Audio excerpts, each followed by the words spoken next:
अब सीधी तस्वीरें आपको दिखाते हैं मंगल मिलन की, जहां थोड़ी देर में एनडीए सांसदों के मंगल मिलन की शुरुआत होने वाली है। और फिलहाल ये तस्वीरें आपके सामने, प्रधानमंत्री नरेंद्र मोदी पहुंच चुके हैं। मॉनसून सत्र के दौरान चौथी बैठक हो रही है, कामकाज का ब्यौरा मंत्रालय देंगे और आज भी देखना होगा कि आखिर इस मंगल मिलन में किस तरीके से प्रेजेंटेशंस दी जाती हैं। हालांकि ये चौथी बार है जब मॉनसून सत्र के दौरान मंगल मिलन हो रहा है। मॉनसून सत्र के दौरान चौथी वो बैठक जिसमें कामकाज का ब्यौरा मंत्रालय देते हैं। आज क्या फिलहाल खबर है, इस बारे में और जानकारी के साथ सहयोगी आनंद प्रकाश पांडे हमें ज्वाइन कर चुके हैं। बताएं आनंद। बिल्कुल, जो मंगल मिलन कार्यक्रम है यानी कि जो एनडीए संसदीय दल की बैठक है वो शुरू होने वाली है। प्रधानमंत्री नरेंद्र मोदी अभी जस्ट कुछ देर पहले पहुंचे हैं और आज की बैठक में दो प्रेजेंटेशन रखे गए हैं। एक जेपी नड्डा, जो बताया जा रहा है कि जो खाद्य उपलब्धता, उर्वरक की जो उपलब्धता है उसको लेकर उस पर देंगे, और दूसरा प्रेजेंटेशन सीआर पाटिल की तरफ से दिया जाएगा जल संचयन को लेकर, यानी कैसे बारिश के पानी को हम कृत्रिम गड्ढे बनाकर, तालाब बनाकर पानी को स्टोर किया जाए ताकि बाद में वो काम आए। इसको लेकर वो दूसरा प्रेजेंटेशन जो है सीआर पाटिल की तरफ से दिया जाएगा।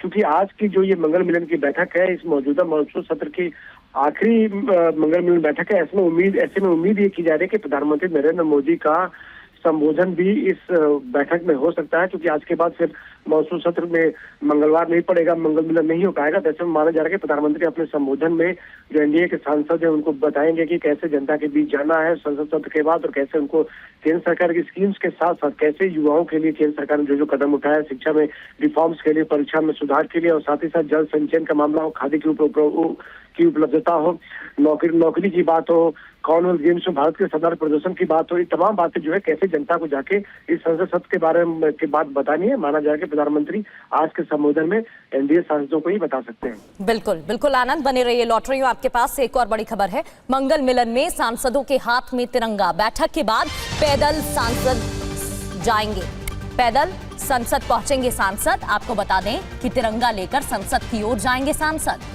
तो देश भर में तिरंगा यात्रा बीजेपी कर रही है। अलग अलग शहरों की तस्वीरें भी हमने आपको दिखाई है। अलग अलग राज्यों में हर घर तिरंगा यात्रा का आगाज हो चुका है और बीजेपी यात्रा कर रही है। आनंद प्रकाश पांडे हमारे साथ बने हुए हैं। आनंद, इस बैठक के बाद जो पैदल मार्च निकाला जाएगा एमपीज की तरफ से, इसको लेकर क्या रणनीति बनाई गई है, क्या जानकारी मिल रही है?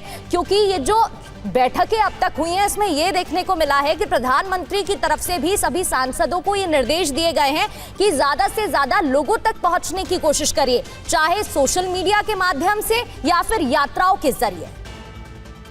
ये देखिए, 15 अगस्त के पहले बीजेपी जो है पूरे देश भर में हर घर तिरंगा अभियान चला रही है, और जगह जगह जो हर विधानसभा में बीजेपी जो कार्यकर्ता है वो तिरंगा यात्रा निकालने, उनके हाथ में तिरंगा होता है, और कुछ पैदल मार्च करते हैं, कुछ बाइक रैली निकालते हैं। तो तिरंगा यात्रा बीजेपी देश की हर विधानसभा में निकाल रही है। और उसी के तहत अभी जो एनडीए संसदीय दल की बैठक है, इसमें बताया जा रहा है कि सभी सांसदों को तिरंगा दिया गया है। और जब इस बैठक के बाद जो संसद भवन यानी कि जो नई पार्लियामेंट है उस पर लगभग 100-150 मीटर का फासला, तो ऐसे में जब यहाँ से निकलकर सभी सांसद नई संसद के लिए जाएंगे, संसद भवन में जाएंगे संसदीय कार्रवाई के लिए, तो उस बीच में यहाँ से पैदल मार्च करेंगे। उन सबके हाथ में तिरंगा झंडा होगा, यानी कि यहाँ से एक तिरंगा यात्रा बीजेपी निकालेगी, तिरंगा मार्च यहाँ से निकाला जाएगा इस बैठक के बाद संसद भवन तक।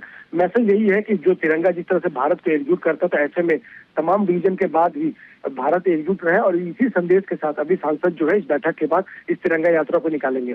शुक्रिया आनंद, पूरी जानकारी के लिए आपका।